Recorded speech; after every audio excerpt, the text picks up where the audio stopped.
Hello my dear friends, welcome to STEPUP IAS. This session is going to be on Indian polity.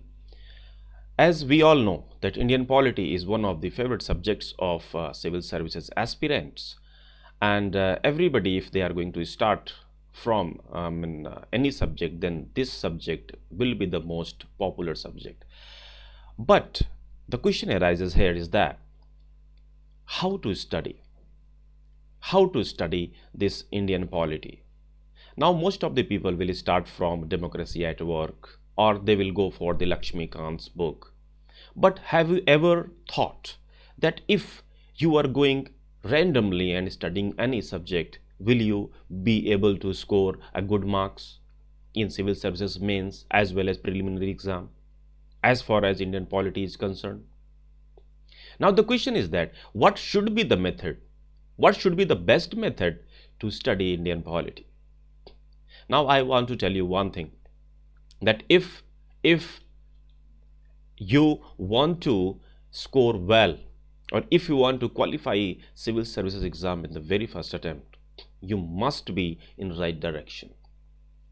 But by going and studying this subject and that subject, this book and that book, randomly, it is not taking you to anywhere. I just want to tell you that until and unless you are in the right direction, you are not going to reach your destination. So try to find out your right direction. But how will you do that? How will you do that?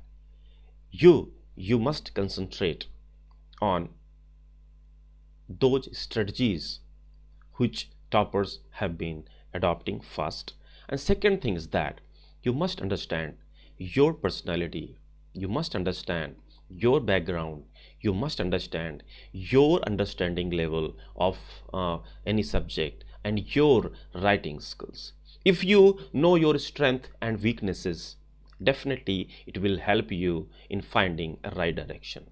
The today's analysis is about Indian polity, and we are going to analyze the past year trends of Indian polity, and also we will discuss how to connect the previous year question paper, newspaper with the current syllabus. If we know the syllabus properly, then definitely, I am telling you, definitely we will be able to find out the right direction. So today we are going to start from Indian polity, civil services preliminary and mains exam trend analysis, and syllabus elaboration. This is helpful in general studies paper 2 of civil services exam. So let's go, let's see what discussions we are going to do. The point of discussion is that number 1, significance of Indian polity in civil services exam, and trend analysis in preliminary and mains exam. This will be the first point of discussion in today's class. The second is that we are going to have syllabus topics analysis. We are going to see in detail how the syllabus, if you know the syllabus, how can you predict which questions are going to be asked in next attempt. So we are going to elaborate the subject, and then we will try to analyze the mains 2019 paper, and I will show you from which part these things are connected. If you have very good command over your syllabus, definitely the 2019 paper will be a cakewalk for you. So let's start. The first is significance of Indian polity in civil services exam and trend analysis in preliminary and mains exam. So let's see the preliminary exam first, because most of the questions are being asked in preliminary exam also. So we have to find out the trend, why Indian polity is very important in civil services exam. Now see here, if we see other subject, we are going to neglect all these subject first. We are going to concentrate on Indian polity. Then we will find that in 2013 it started with 18 questions, and then it started with 11 questions, then 12, then 6, then 22, then 13, then 14. Now what I mean is that sometimes what UPSC does, they start asking less questions in a subject. What we feel is that this subject is not at all relevant to study. So what happens? Suddenly they decrease the questions year by year, year by year, year by year. The Indian polity, with Indian polity, the same thing happened. 18 question 2013, 11 question 2014, 12 question 2015, then 6 question 2016. Now when only 6 question is asked from a topic, definitely you are going to neglect that topic. And most of the people committed this mistake in 2017.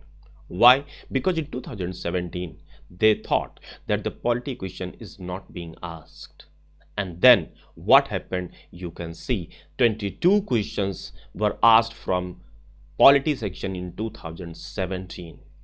And that became very dangerous. Why? Because those people who neglected Indian polity, most of the people could not qualify. Why? Because 22 questions matter. And again, 13 question, 14 question, 15 question, this is the trend which is going on. It means this subject cannot be neglected even in preliminary exam. Now, let's talk about mains exam. In this paper also, you just see on the screen, Indian polity in civil services mains weightage in total marks of 250 GS second. Now see, if we talk about the last 4 years of mains exam, if we talk about the paper second of GS in civil services mains, then there are 3 or 4 sections. First is Indian polity, second is social justice, third is governance, and fourth is international relations. Now in all the 4 sections, one section is very important, that is Indian polity. Just see how this importance has increased in recent years. In 2016, only 100 marks questions were asked. So see there, 2 out of 250, 100 marks questions were asked. Now then, again in 2017, 100 marks were asked. Then in 2018, the importance of polity again increased. And in 2019, it is 125 marks. Can you imagine? 125 marks is 50% of total marks assigned in second paper. So Indian polity is very important as far as GS paper second is concerned. So in preliminary, this is unpredictable. So definitely you are going to concentrate on Indian polity, and if you are neglecting this section, it is going to be very dangerous for you. In mains exam too, the weightage of Indian polity has been increasing in recent years, and right now it is more than 50%. 50% questions in mains exam in GS paper second is being asked, and all the 3 sections are having completely 50%. So if we see social justice, governance, international relations, they combinedly are being asked 125, and Indian polity alone is being asked 125. So this is one of the important paper in GS paper second. Let us see some more significance of Indian polity.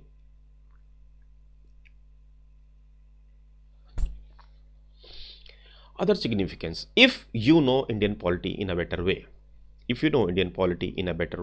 definitely it is going to help you in other subjects also. If you are going to study governance, governance is what? Governance is about the executive, which is a branch of government, that is legislature, executive, and judiciary. So it is governance is executive branch, and if you are having very good command over Indian polity, then governance section can also be better understanding if you have very good command over Indian polity. Then the social justice part. In social justice, most of the welfare schemes, they come from, they are being launched by the Indian government, central government, state governments, and all those policies and reservations are being provided through the constitution. So if we are studying constitution, definitely we are going to insert the articles and provisions which we have studied in Indian polity and the social justice questions we can handle in a proper way. So if we are doing answer writing in social justice, it is being helped by Indian polity. Again, in Indian society, you know very well that the empowerment section, that is SC, ST, women, OBC, they are getting place in Indian Constitution and National Commission for Scheduled Caste, National Commission for Women, National Commission for Scheduled Tribe, and many acts which are being passed by Parliament. These are the part of Indian polity, and in this way Indian polity is being very helpful in Indian society too. That is in part 1, GS paper 1. Now in ethics and integrity, there is a civil services, there is a governance, and a lot of things are there which are directly connected to the Indian polity. So it is going to help you in 4th paper too. In essay writing, at least one topic will be there which will be directly related to Indian polity. That is one topic this year also, that social media, the role of social media in Indian democracy.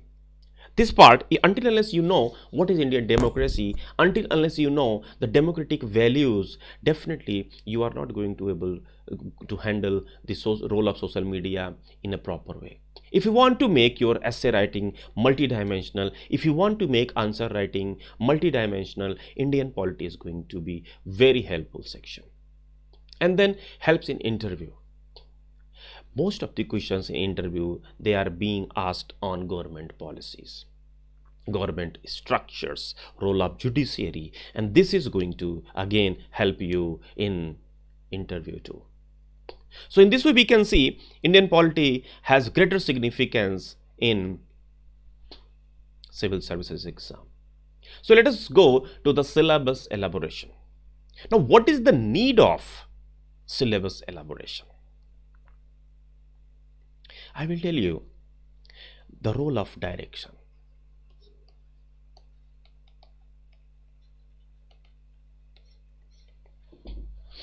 Everybody wants to be in right direction.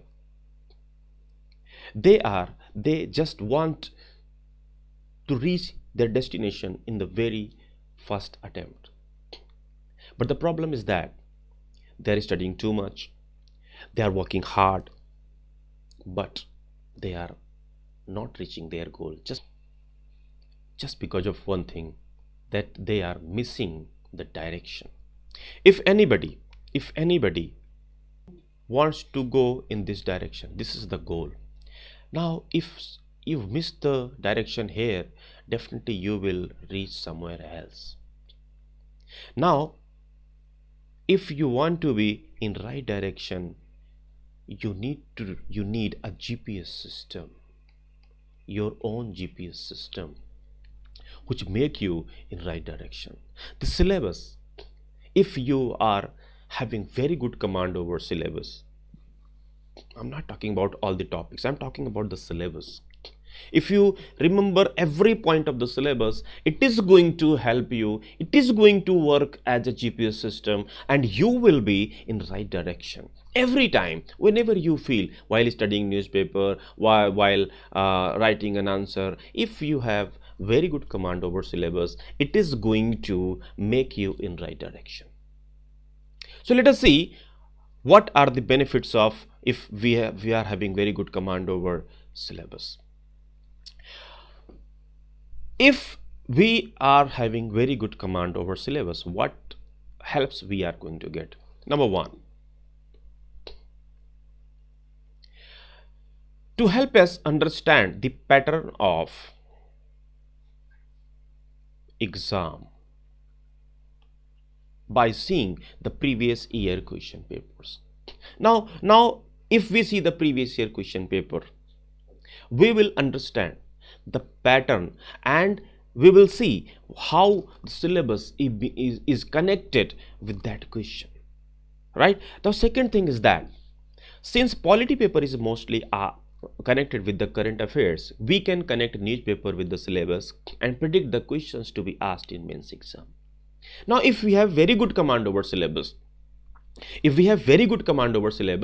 and we see current affairs, so we are able to connect the current affairs with the polity syllabus, and we can predict what questions UPSC is going to be asked in next attempt, because those things which are in news and those basics which are written in syllabus, they are being connected by UPSC, and the questions are very tough in second paper especially, and that's why we need to have very good command over syllabus as well as current affairs. The third thing is that it also helps us make our answer multidimensional. If we have very good command over syllabus, it is going to provide us more points in our answer writing, and then our answers will be multi-dimensional. So definitely, if you want to have a very good answer writing, your answer should be multidimensional. Why? Because you can tell examiner that you are better than your previous competitor just because of one thing, that you know more points than him. The first thing is that this syllabus helps you in finding the pattern by connecting with the previous year question papers. Second thing is that if you are studying current affairs, you are reading newspaper, it is going to help you. Why? Because every time you can find which news is going to be connected to the Indian polity and which news is going to be connected to our syllabus, and on that basis you can predict the next year questions. Now, third is that it also helps you make your answers multidimensional. So Indian polity syllabus is going to help you a lot in your exam. Now, next is that syllabus elaboration. Let us start the first point, syllabus. Okay, so if you see the syllabus of GS second paper, you are going to see the first topic, that is Indian Constitution, and you will find there this is historical underpinning, evolution, features, amendments, significant provisions, and basic structure. So 1, 2, 3, 4, 5 and 6 topics have been written, but they have not written in a detailed way. Now you have to understand what is there inside these topics. Only then you can understand the syllabus in a better way. Now let us see. First was historical underpinning. They have clearly written that historical underpinning, it means the questions can be asked directly from these sections, and most of the time for many years this question has not been asked in civil services mains exam, and that's why in 2020 paper they may ask from this topic, because this topic has been neglected, and because you can find the different acts, and there is Montagu-Chelmsford reform that was brought in 1919, and definitely this is the 1919. So in 2020 mains, maybe because of 1919, Montagu-Chelmsford reform, that is Government of India Act 1919, may be asked. So what are more important historical underpinning or historical acts? Those are Morley Minto reform of 1909, Montagu-Chelmsford reform of 1919, and Government of India Act 1935. So 1909 Morley Minto, 1919 Montagu-Chelmsford, and Government of India 1935. These three acts are very important, and these things should also be studied. Why? Because they should not be neglected, because they may be asked in preliminary exam also. Now, features of the Constitution. Directly one question will be asked from this topic every year.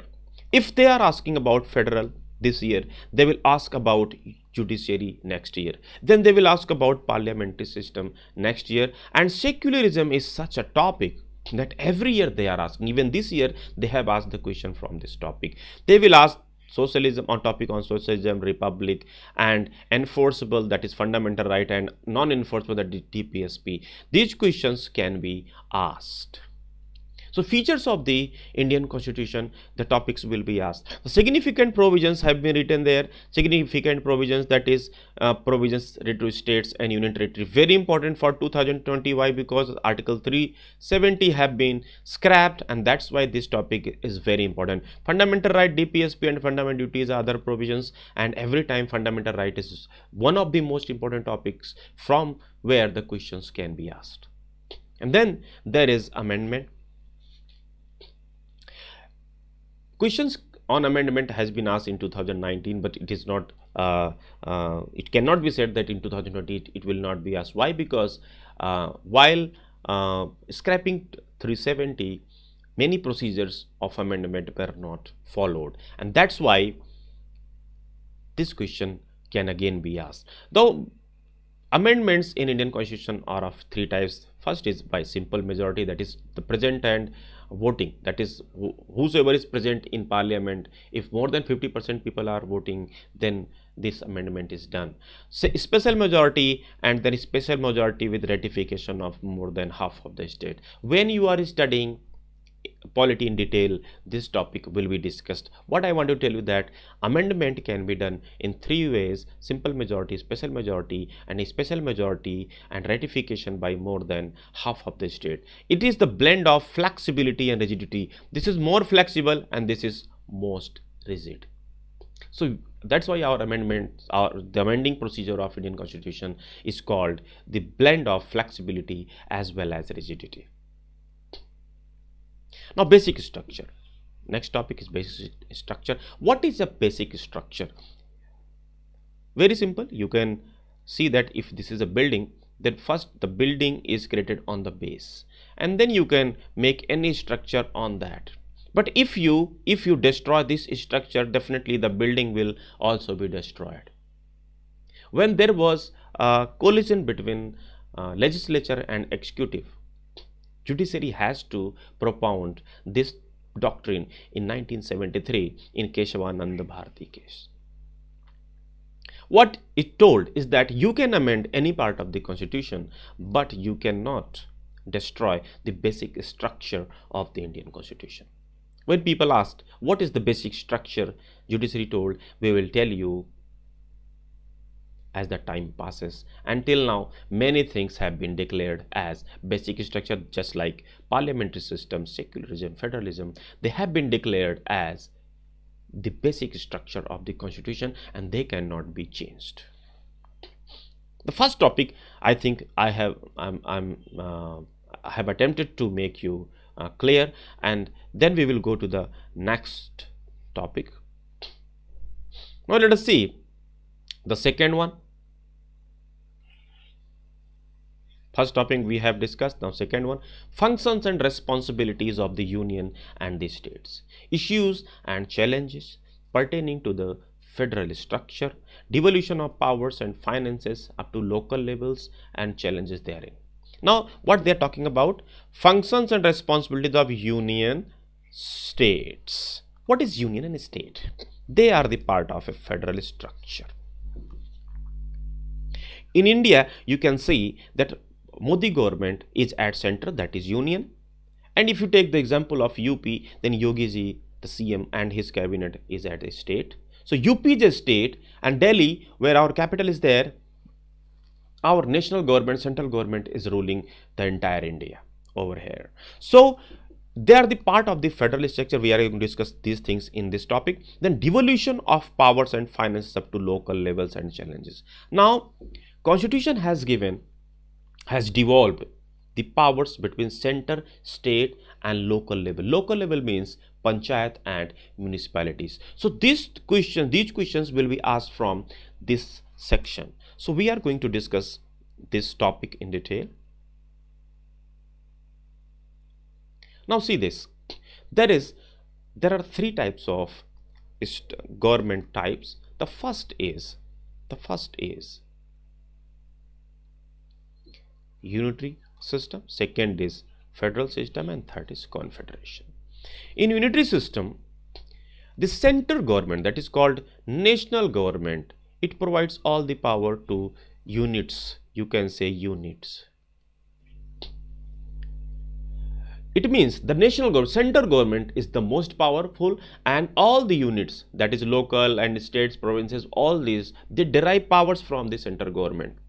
Whenever the center government wishes, they scrap the state government's power or provincial government's power. This is the part of the unitary government where a single government rules over the entire territory of the country.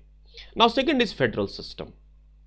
Federal system is that when there is power is divided between national and state governments through the help of a constitution. The constitution divides power between a center and state governments as happened in India.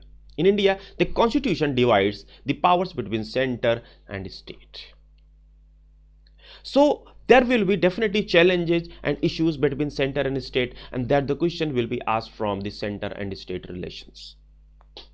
The third part is confederation. When state governments, they give power to the center government, some of the authorities, and they wish, whenever they wish, they can come out. Just like European Union. You can talk about European Union. We can take an example that in European Union, all the states or countries, they have given power to European Parliament, but at the wish they can come out, as happened in the case of Brexit. So federal system, unitary system and confederation, you must understand what is that. India is a blend of unitary and federal system. India is a blend of between unitary and federal system. Whenever we wish, we are like a chameleon. We can change our colors. Whenever there is a requirement, we change our colors. We become unitary government and we become federal government as per the need of the hour. Okay, so let's go to a little bit in detail again. Let us see in India how it goes. You can see this in India there is union government. That's why I talked about the parliament and council of ministers. Then there are states, UP, MP. Again, there is Vidhan Sabha and the council of ministers. Then are local bodies, that is panchayats and municipalities. So you can see that there are three levels, and all the three levels have been given power with the help of the Indian Constitution. Definitely this local body has been at the mercy of states. They get finances from union as well as from states, but states and union, the power have been divided more or less equivalently, but then union has been made more powerful, and that is called federal supremacy.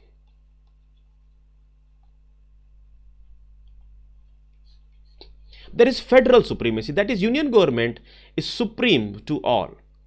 Then state governments and then local bodies. You can see the circles, also bigger circles and smaller circles. As far as finances is concerned, union government is more powerful in terms of finances also, and local bodies are least powerful as far as finances are concerned.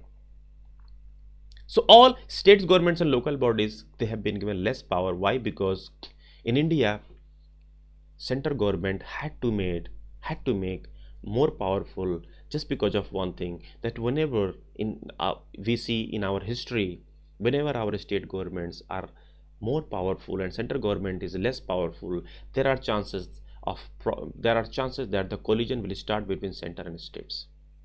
So that's why central government was made more powerful. And second thing, that for the equitable distribution in India, central government had to be more powerful, so that the resources from one region must be taken to another region which is less developed.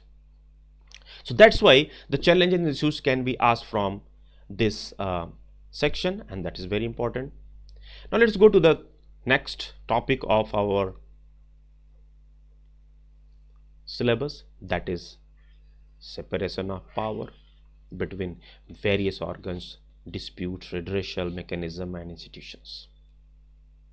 Now what is we are going to discuss there is a separation of power between various organs. What are the organs? We will discuss dispute redressal mechanism and institutions. Okay, so let's go to the topic in detail. So this is, again, see the government. Organs of the government are legislature, executive and judiciary. You can understand Montesquieu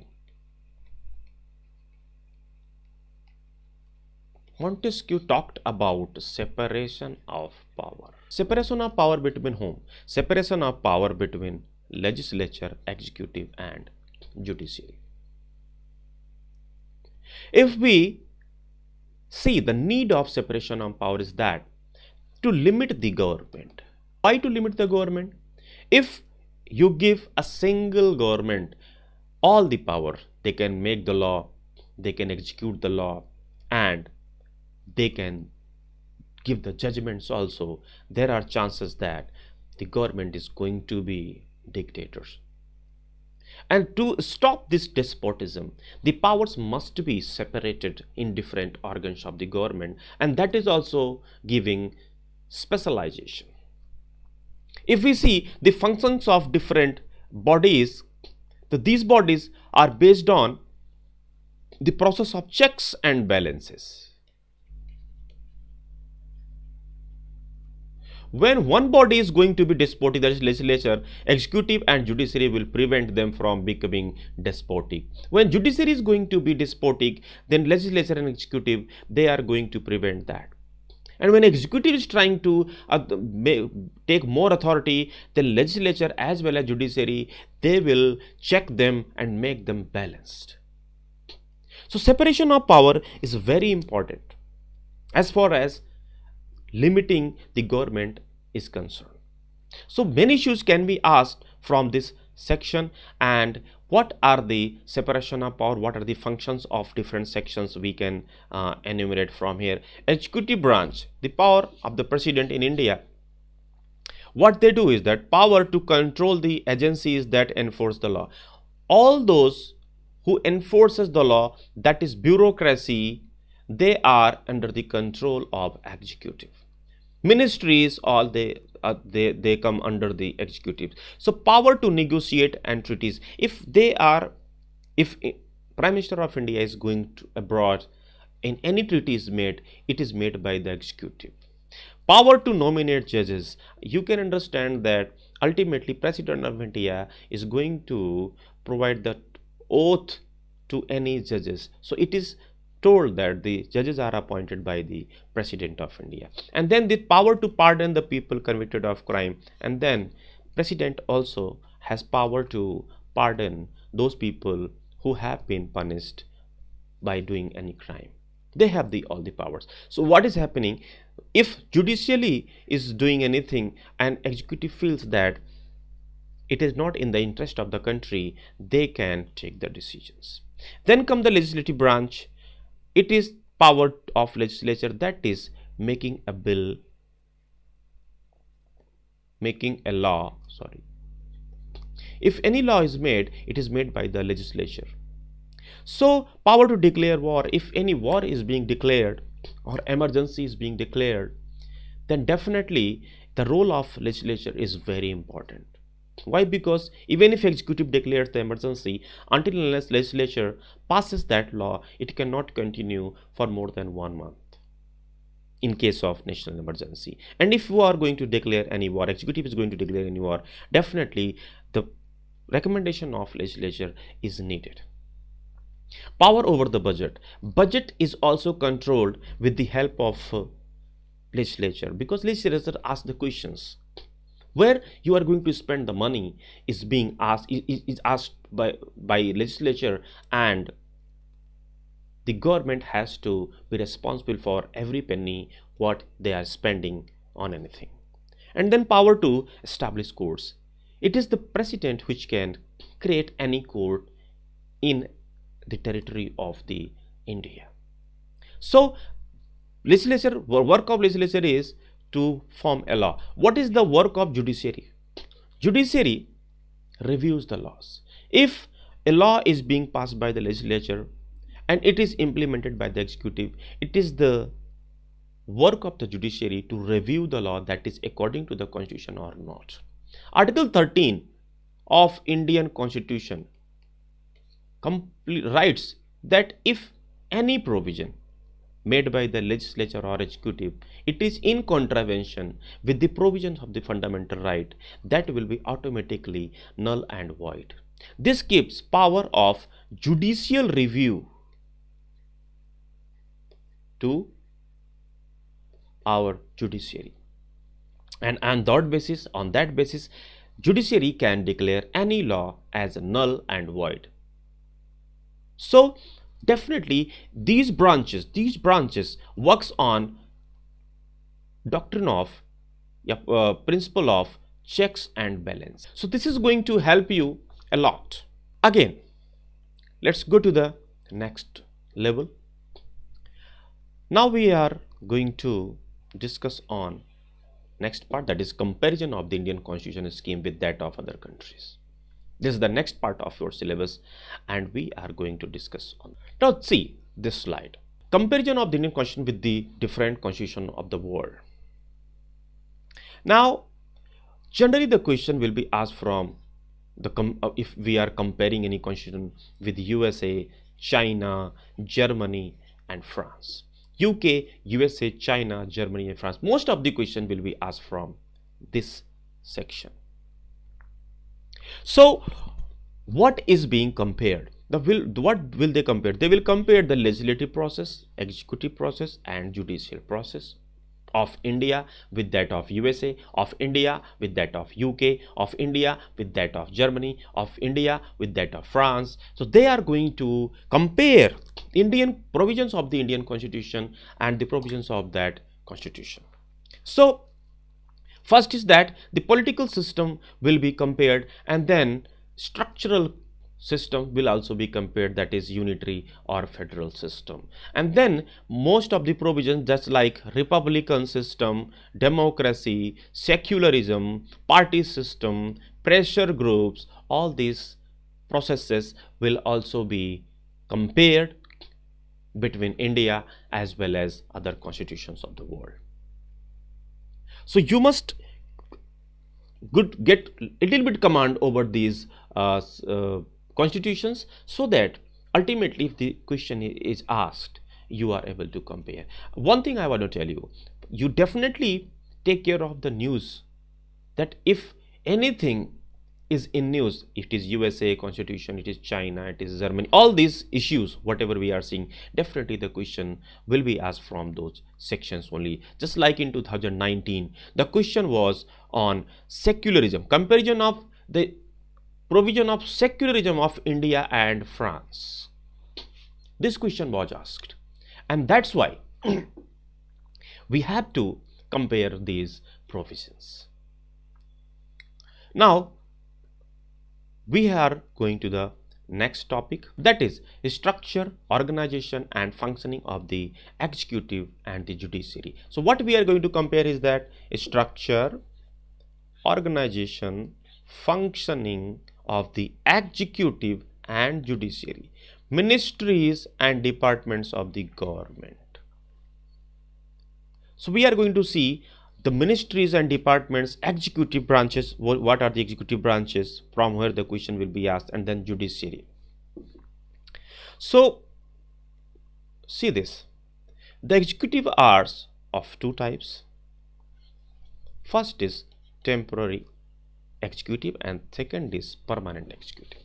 Why they are called temporary executive? They are called temporary executive just because of one thing, that they are appointed every 5 years. They come through the process of election, just like Modi government or central government or any state government. They are elected and then come to the power. The largest party comes to the power, and then the ministers are appointed and they see the different branches of the or different ministries. Now there are permanent executive also, they are called bureaucrats. These bureaucrats are permanently appointed, just like you are going to be an IAS officer, you will be the part of permanent executive, and you cannot be removed easily from your post until your retirement, and that's why you are called as permanent executive.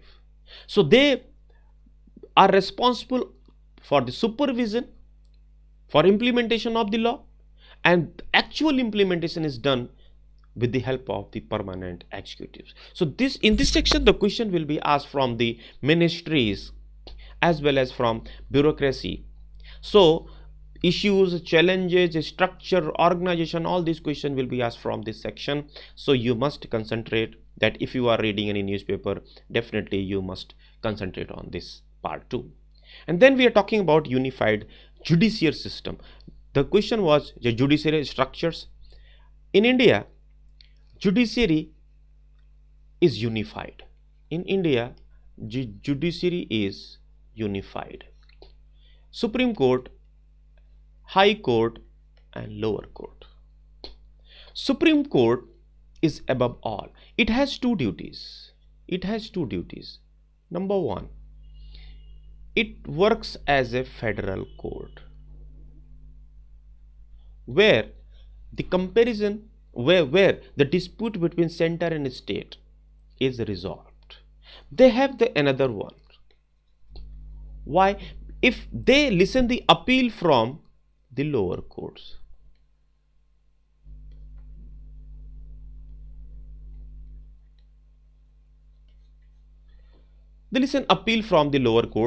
and that's why they have two works. In most of the federal structures, the judiciary has only one work, that is they resolve the dispute between center and state. But in India, Supreme Court was assigned two works. Why? I told you, every organization in India, they behave like chameleons. They change the role accordingly as per the need of the hour, because our constitution makers, they were very visionary, and they found that because most of the disputes between center and state will not arise, so definitely they should not sit idle. They have a lot of works to listen the appeals from the High Court as well as lower courts. The Supreme Court has two functions, and definitely if two functions are there, issues and challenges will be from there. And that's why questions, every time the question will be asked either directly from the judiciary or they will combine. In 2019 they have connected federal structure with the judicial process, and the question has been asked. So legislature and judiciary, they can be connected. Executive and judiciary can be connected. So these things can be connected and question can be asked. So you must understand that how the questions can be asked from the judiciary. Now next topic is pressure groups and formal informal associations and their role in the polity. Now here we are going to concentrate on pressure groups, formal informal associations and their role in Indian polity. Now let's go to the next one and see what is a pressure group. Pressure group. You can see the words. Any group which insert pressure on the government to bring out such policies which are beneficial or which are in the interest of that group, then that group can be called as pressure group. Pressure group is generally a group of persons who are structured and enthusiastic to promote or shield their common interest. The phrase pressure group is used as the group which tries to transform the public policy by exerting pressure on the government. They exert pressure on the government and bring out such policies which is in the interest of the members of that group. So questions can be asked from this section. Let us see how in detail what are the organizations which come under pressure group. See, the pressure group of India, if we see, if you see these groups in news, then you must understand the questions can be created if they are definitely in news. Just like FICCI, Confederation of Indian Industry, SOCHM, AMO, all these organizations, if they are in news, you must be careful if they are continuously in news. Trade unions, just like ATAC, INTAC, HMS, C2, BMS, if they are continuously in news, the questions can be asked. They are less in news, that's why question has not been asked from this section. But this section, agrarian groups, farmers, they were in news. Again and again, there was many movements by the farmers in last year, and that's why the question from this section was asked in 2019. So you must understand, most of the people, when this question was asked in UPSC exam in 2019, they thought this question will be asked in economics, but the question was asked in Indian polity, just because of one thing, that this is a pressure group. They were using methodologies. The question was, what methodologies are using these farmers organizations? Definitely the question was related to pressure groups. So you must understand, if you know the syllabus in detail, you can predict from which section the question will be asked and in which paper question can be asked. So what other organization, if they are continuously in news, the question will be asked indirectly or directly. This is student organizations, religious groups, caste groups, linguistic groups, tribal groups, professional groups. This time Indian Medical Association, they are continuously in news. The question can be asked next year from this section. And then Narmada Bachao Abhiyan, Chipko Andolan, Women Right Organization, India Against Corruption, this again can be asked. Those organizations which are working for preventing the corruption in India, the question can be asked from that section also. So you must take care. If they are in news continuously, you must be careful. The question can be asked from this section. Now let's go to the next one, that is salient features of the Representation of People's Act. It is very important. Every year one question is being asked from this section. Every year one question is being asked from this section, and that's why you must have very good command over this. Let us see what questions and from where the questions will be asked. Every time the questions are asked from this section. Especially there are two acts, that is Representation of People's Act 1950 and another is Representation of People's Act 1951. What is the difference between the two? How to remember that? See, first, before election,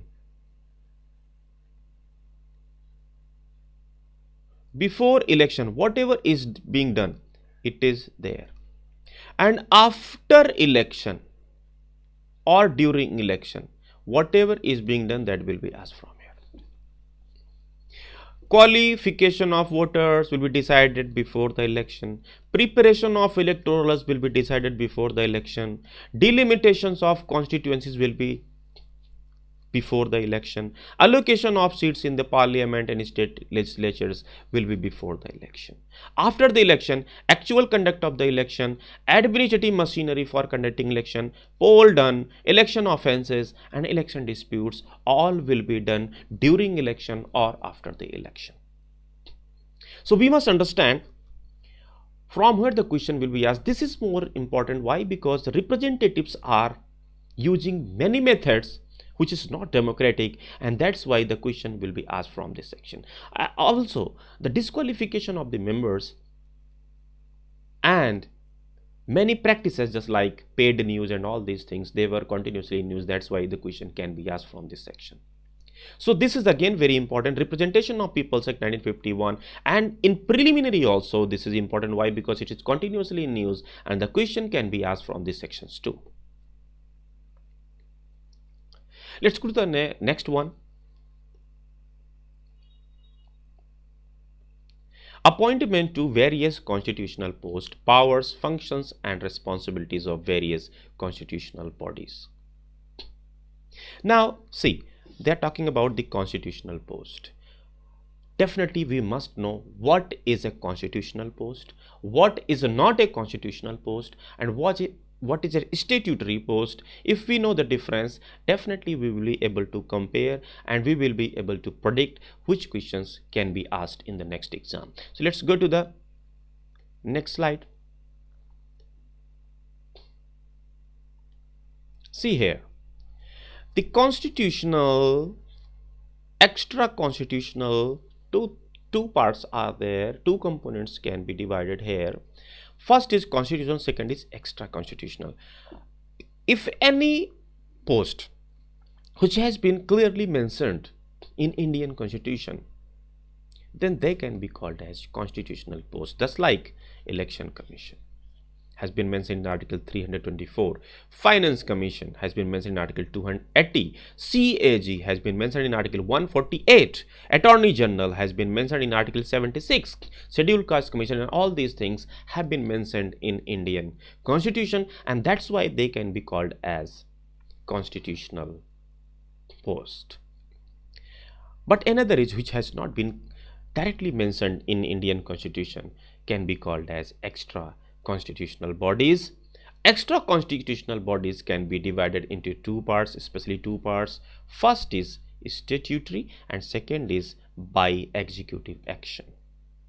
So through the constitution, through the statutory means statute means law means Parliament Act.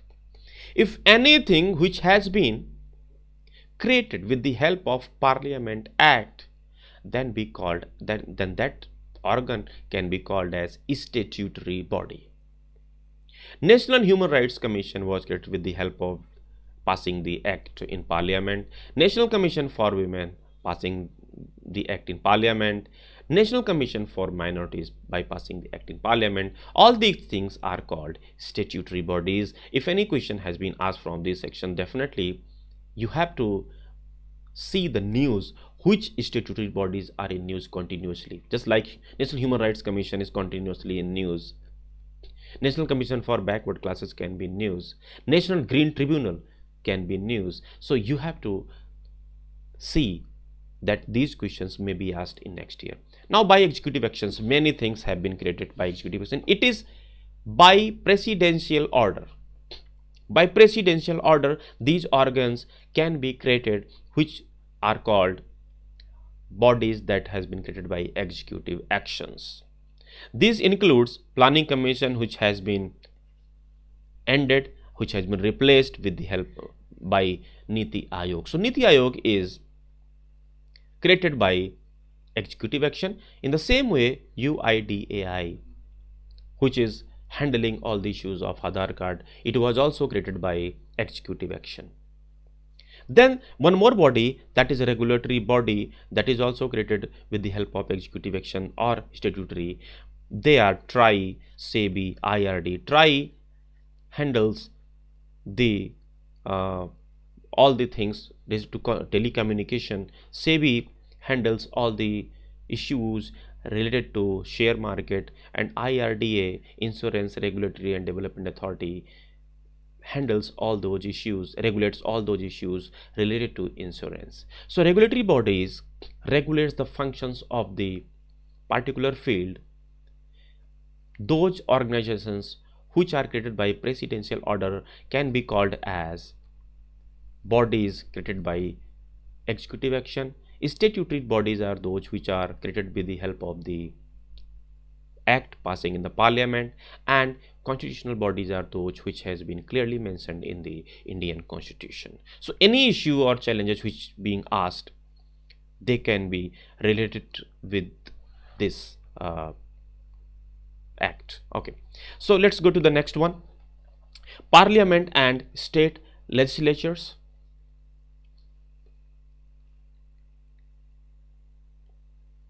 Parliament and state legislature directly has been mentioned. Structure, functioning, conduct of business, powers and privileges, and issues arising out of that. Parliament, I told you, this is the central legislature, and state legislature just like Vidhan Sabha. So we have to see Vidhan Sabha and Vidhan Parishad as well as Parliament. So if we talk about the parliament, what pictures we can see here? Either Lok Sabha or Raj Sabha, that is called parliament, including president, but president we are not including here. We are talking about the parliament, that is Lok Sabha and Raj Sabha, and then Vidhan Sabha, you can say UP Vidhan Sabha. You can picturize in that in your mind. So Vidhan Sabha, Vidhan Parishad issues will be called as a state legislature, issues related to state legislature. And if we are seeing the issues arisen in Lok Sabha and Raj Sabha, that can be called as issues of parliament. Now let's go to the next one in detail. If any issue which is being called as a structural issue, if this is arising, what does this mean? A structure means how many houses are there in central legislature or parliament. Two houses are there, Lok Sabha and Raj Sabha. So definitely you must understand why they have been created, why the bicameral legislature was adopted in India, how many members are there in all these houses, how the representation of different sections are there in this parliament, and that can be called as issues related to structures. Then what is the functioning of these bodies? Functioning means legislative procedures. What Vidhan Sabha and what parliament does, they pass the laws and make executive more responsible in India, and that's why all those issues will be asked under this section. Then how the conduct of business takes place in these organizations, and the conduct of business can be included as what type of, how they ask the questions there. If any minister is there who is going and attending these sessions of parliament, the MPs, they can ask questions to these ministers and they have to answer, and by that way they make them responsible. Rules of passing a bill, how the bill is being passed. You can understand the Aadhaar bill was called as money bill, and that was passed in the Lok Sabha, and right now this issue is under the judicial review, and this issue arises just because of it was considered that the legislative process was not followed properly. The same thing, scrapping Article 370, the same thing arises that the legislative process was not followed properly. So all these things come under this section. Rules of discussion, how the rules of discussion are done and how the adjournment sessions are there. So in preliminary as well as mains, the questions can be asked. Then comes the powers and privileges. The power of the chairman, speaker, the power of house to restrict right to speech, and privileges of members of parliament and state legislature. These questions are asked in this section. So chairman is speaker. Speaker is the presiding officer of Lok Sabha, and vice president is the chairman of Raj Sabha, ex officio chairman of Raj Sabha. If any issue related to the power and functions of the speaker or chairman arises, the question will be asked from this section. Power of houses to restrict right to speech. Many times the power, the Vidhan Sabha and parliament has used its privileges and power to restrict the right to speech. Sometimes the media reports which are offending the members of the legislature, they can restrict their operations too. The privileges of members of parliament and state legislature, issues all those related to privileges of members of parliament is being asked in this section. Then other issues are disqualification of the members, paid news, issues related to passing of a bill, unfruitful sessions of wasting public money, and absentee membership. All those questions can be asked in this section. So let's go to the next one. Again, what remains is that is quasi-judicial bodies. What are the quasi-judicial bodies? Let us go and see in detail.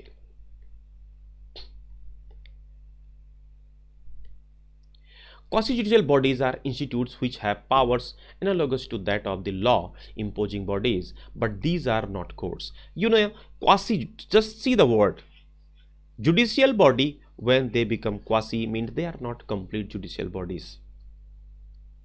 If a body is given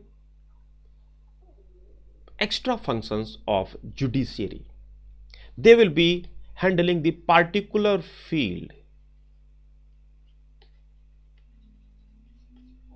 They will be handling the particular field, issues of the particular field, and then they can be called as quasi judicial bodies. They work as a judiciary, but they are not judiciary. So if we see that National Human Rights Commission, they work like judiciary, but they are not judiciary. If we talk about the National Green Tribunal, they work like judiciary, but they are not judiciary. So all the tribunals come under this field, that is quasi judicial bodies. These bodies support to lessen the burden of the court. Definitely, if National Green Tribunal had not been there, let's consider, if National Green Tribunal had not been there, all those issues would have come to the High Court, and definitely the burden of High Court had been increased. And now the quasi judicial bodies helps reducing the burden of the judiciary. And in this way the questions definitely will be asked, because many times the National Green Tribunal and National Human Rights Commission and many quasi judicial bodies are continuously in news.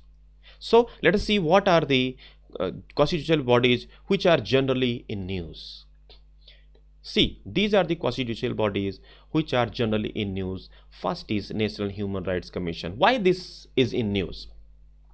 You know, Article 370 was script. Many people will talk about there are human rights violations in Jammu and Kashmir. There are many questions of FSPA, Armed Forces Special Powers Act, which has been in operation in not only Jammu and Kashmir but also in northeast area. Then definitely human rights issues have been arisen. So this question can be asked in next year in 2020 mains. Civil Administrative Tribunal, CAT. Civil Administrative Tribunal. Many IAS officers have been removed because of lack of functioning. Government has reviewed their functions, their works after 25 years of their appointment, and it found that they have not worked properly, and it has given them the forced retirement, and the issue was challenged in Civil Administrative Tribunal. It means CAT, what CAT handles? CAT handles the issues related to the members of the Indian Public Services, that is IAS officers, IPS officers. They can directly go to the CAT and they can challenge the decision of the government. And this question was directly asked. Why? Because last year many people were removed from their post by the government, and this question from CAT was asked in 2019 mains. You have to understand what things are in news. Then National Green Tribunal. This is again a quasi judicial body. National Company Law Tribunal. It is again in news. Why? Many times I am telling you the questions will be asked from this section. Why? Because again and again National Company Law Tribunal is in news. Then comes Central Information Commission. This is the power of the Central Information Commission has been reduced this year, and this is the most probable topic. From here the questions can be asked. You must understand that why the questions will be asked from Central Information Commission. Why? Because the power of the Central Information Commission has been reduced. They have been made under the control of the central government, and this way many issues have been arisen, so the questions can be asked from this section. Then National Consumer Dispute Redressal Commission. The question generally is not asked from this section, but the Competition Commission of India, the question can be asked from this section. So what questions can be asked from this section? That is CCI, Competition Commission of India. Most probable question is Central Information Commission, National Company Law Tribunal, National Green Tribunal, and National Human Rights Commission in next year mains exam. Since the CAT has been asked, maybe they may not ask the question, but this is not guaranteed. So please study that topic too, because even if you don't study, the question is asked, then you can definitely use some points from CAT in our answer writing. So we have to study all those topics, not because that the question is directly asked from that topic, but because we need more points, we need multi-dimensional approach, and that's why we should study all those topics of Indian polity given in our syllabus. Now questions asked in civil services mains exam. Let us see, if we have gone through the complete syllabus, then we must see how the questions are asked.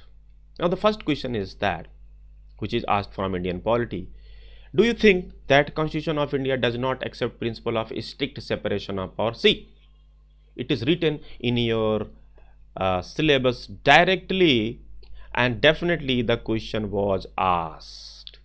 Separation of power, the question was from separation of power, and then checks and balances.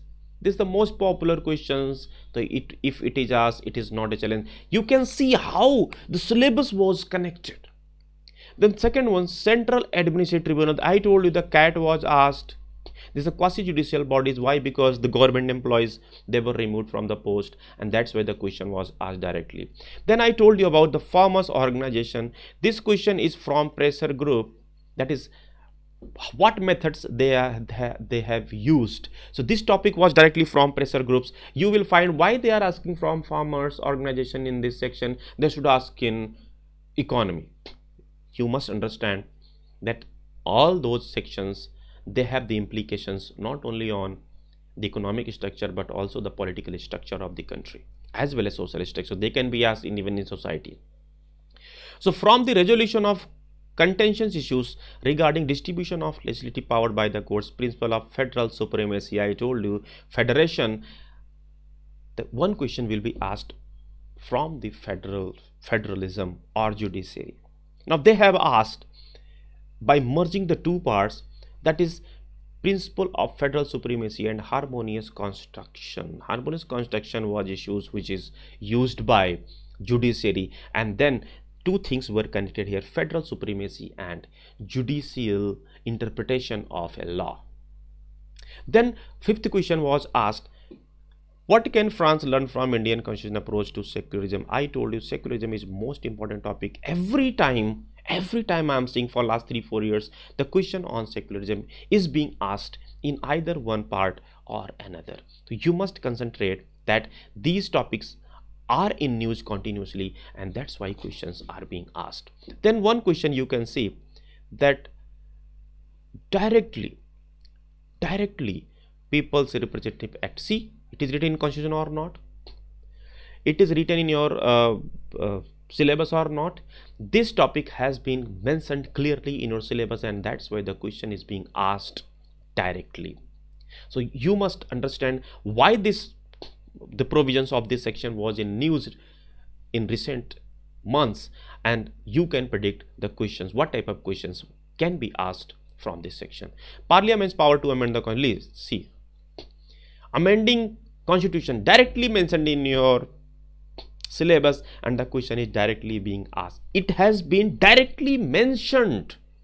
I'm not saying indirectly. These topics which are being asked, they are directly mentioned in your syllabus, and that's why this is going to work as a GPS system for you. If you know, definitely if you are reading newspaper continuously, you must concentrate on these news, more efficiently than the other news.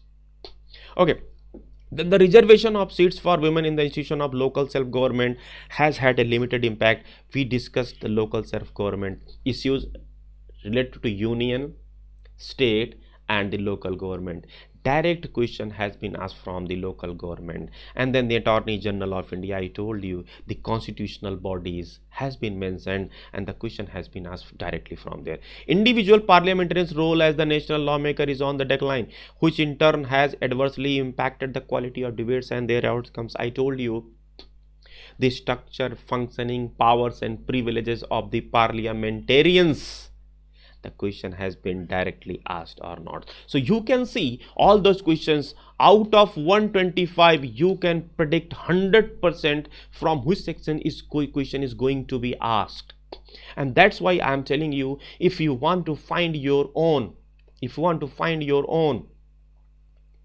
GPS system which will make you in right direction.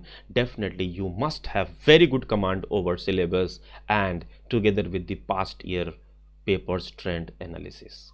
So three things which are very important, which you should keep in mind, is that number one, syllabus. Number two, previous year question paper. And number three, newspaper.